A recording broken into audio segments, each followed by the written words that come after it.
তো বড় বড় চুল হয়ে গেছিলো যে চুলগুলোকে কিছুতেই আঁচড়াতে দিত না, আর এত পেছন দিকে জট লেগে যেত বলার নেই।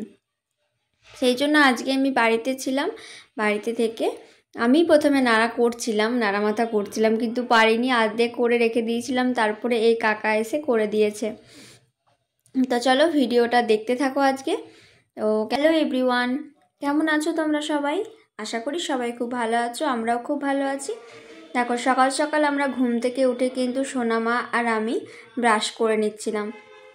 ঘুম থেকে উঠেই কিন্তু সোনামা যেরকম প্রতিদিন ব্রাশ করার সময় বদমাশি করে সেরকমও করছে, দৌড়ে দৌড়ে শুধু পালিয়ে যাচ্ছিল। আর আমি এদিকে কোলে তুলে নিয়ে আসছিলাম ওকে। ওর মুখটা দেখো কত বদমাশি মুখ করছে। তারপরে কিন্তু আমি ওকে মুখটা ধুয়ে দিয়েছিলাম। আর মুখ ধোয়ার সময় কিন্তু ও খুবই বিরক্ত করে, মানে মুখে একটুকু জল নিতে চায় না, মুখে জল নিতে ওর খুব বিরক্ত লাগে। তা যদিও সকালবেলা ঘুম থেকে উঠে মুখ ধোয়াতে যদি না পারি তাহলে তো সারাদিন মুখটা কেমন হয়ে থাকে, সেই জন্য ঘুম থেকে উঠেই মুখটা ধুয়ে দিয়েছিলাম, জিভটাও ছুলিয়ে দিয়েছিলাম। তারপরে আমরা পুরো ভিডিওটা স্টার্ট করছি। দেখো আমাদের দুজনারই মুখ ধোয়া হয়ে গেছে। তারপরে কিন্তু সোনামাকে আমি একটু রেডি করে নিচ্ছিলাম, কারণ ও ঘুম থেকে উঠেই বেরিয়ে যাবে বাইরে ঘুরতে, বাইরে না বেরোলে তো হবে না। সেই জন্য ওকে একটু ক্রিম মাখিয়ে আর একটু টিপ পরিয়ে দিয়েছিলাম। আর এত হাওয়া দিচ্ছিল বাইরে, ক্রিম না মাখালে গালটা পুরো ফেটে যাচ্ছিল। আর দেখো ক্রিম মাখিয়ে দিয়েছি বলে ও আমাকে মারছে, আমি তো ওকে কিছু বলতে পারছি না, সেই জন্য ও রেগে গেছে, মানে জোর জবরদস্তি ওকে ক্রিম মাখিয়ে দিয়েছি বলে রেগে বোম হয়ে গেছে আর আমাকে শুধু মারছিল। তারপরে ওকে টিপ পরিয়ে দিয়েছি আর আমরা তারপরে মুড়ি খেয়ে নিয়েছিলাম। বাড়িতে তো থাকা হয় না, বাড়িতে যেহেতু থাকি না সেহেতু চপ মুড়িও খাওয়া হয় না। বাবাকে বলেছিলাম, বাবা তুমি তো আজকে যখন আসবে তখন চপ নিয়ে আসবে, আজকে আমরা চপ মুড়ি খাবো। আর সোনামাও বলছিল যে অনেক দিন ধরে চপ মুড়ি খায়নি, ও কিন্তু একটু ইয়াম্মি খাবার পছন্দ করে। তো বাবাকে বলেছিলাম, বাবা কিন্তু নিয়ে এসেছিলো। আর এদিকে সোনামা কিন্তু রেডি হয়ে গেছে মুড়ি খেয়ে আমরা ঘুরতে বেরোবো বলে।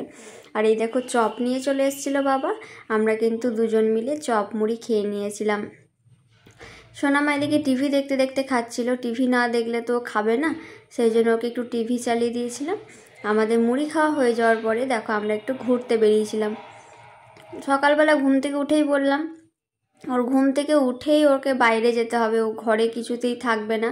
আর আমরা যখন বেরোচ্ছিলাম তখন ওর মিমিও বাইরে দাঁড়িয়েছিল, তো মিমিকে নিয়েই ও বাইরে বেরোবে, মিমির হাত ধরেই বেরোলো। সারা রাস্তা মিমিকে নিয়েই বদমাশি করলো। তারপরে দেখো আমরা যেখানে সরস্বতী পুজো করেছিলাম ওইখানে কিন্তু সোনামা ঢুকে বসে আছে, যেখানে সরস্বতী ঠাকুরটাকে রাখা হয়েছিল। তো ও ছোট্ট সরস্বতী, এই দেখো পুরো ওই বেদিটার মধ্যে বসে ওই লাঠিটা দিয়ে ও শাড়িগুলোতে বাড়ি মারছে। তারপরে এই দেখো সেই যে আরম্ভ হয়েছে, অর্ধেক চুল আমি কেটে দিয়েছি, তারপরে অর্ধেক চুল যে কাটা হয়েছে, তারপরে আর কিছুতেই চুল কাটছিল না। মানে সবাই আমাদের ঘরে সবাই চলে এসেছিলো, কাকা জ্যাঠা দাদা বৌদি মা বাবা সবাই এসে শুধু ওকে সামলাচ্ছে, কিন্তু কোনো মতেই চুলটা আর কাটবে না। অর্ধেক মাথা নাড়া হয়েছে আর সেই কি কান্না, ওকে কেউ ধরে রাখতে পারছিল না। কার্টুনও দেখছে না, কিছু করছে না, চকলেট এনে দিল তাও কিছু করছে না, ও কিছুতেই আর চুল কাটতে দিচ্ছে না। দেখো তুমি ভালো লাগছে, কাকে মারবে, কাকে মারবে, দাদুকে যে দানা মাথা করে দিয়েছে তাকে মারবে? ও দেখো কি সুন্দর নাচছে, দেখো সোনাকে দেখো, এই দেখো কি সুন্দর নাচছে। জবরদস্তি করা হয়েছিল বলে দেখলে তো, ও যে কাকাটা আমার চুলটা কেটে দিয়েছিল ওকে মারবো করছে শুধু, মানে জোর জবরদস্তি চুল কেটে দিয়েছে। তারপরে সোনামাকে খাইয়ে দাইয়ে একটুখানি ঘুম পাড়িয়ে আমি বেরিয়ে গেছিলাম, আমার একটা কাজ ছিল সেই জন্য। আর এই দেখো সোনামা ঘুম থেকে উঠে কেমন বদমাশি করছে, আয়নার মধ্যে চেপে নিজের টাকু মাথাটাকে দেখছে আর হামু খাচ্ছে।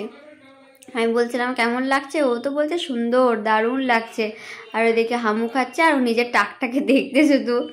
আমাদের সবার তো খুবই হাসি লাগছিল, আমি এখানে ভিডিওটা এডিট করতে করতেও হেসে ফেলেছি। ও শুধু সবসময় শুধু সবাইকে বলছে আয়নাতে দেখি কেমন লাগছে দেখি, ও নিজেও বেশ মজা পাচ্ছিল। কিন্তু সকালবেলাতে চুলটা কাটার সময় খুবই কান্নাকাটি করেছিল, ভাবছিল যে আমার ব্যথা লাগছে, এরকম একটা ভয় লাগছিল ওর, সেই জন্য এরকম করেছিল। তো আজকের ভিডিওটা চলো বেশি আর বড় করছি না। সোনামার সাথে আজকে সারাদিনটা বেশ ভালোই কাটলো। আর তারপরে ঘুম থেকে উঠে সোনামা আর আমি কিন্তু বেরিয়েছিলাম ফুচকা খাবো বলে। ফুচকাও খেয়েছিলাম, বেরিয়েছিলাম ঘুরতে, মন্দিরেও গেছিলাম, আরও কিছু কেনাকাটি ছিল, সবই করেছিলাম। একদিন ছুটি পেলে যা হয়, সারাদিনে সারা মাসে সব মনে হয় যে সব কাজটা আমি এখনই করে ফেলি। তো সারাদিন বেশ ভালোই কাটলো, তোমাদের সাথে যতটা পারলাম শেয়ার করলাম। তো তোমরা অবশ্যই জানিও কেমন লাগলো তোমাদের। আজকের মতন টাটা সবাইকে, সবাই ভালো থেকো, সুস্থ থেকো, সাবধানে থেকো।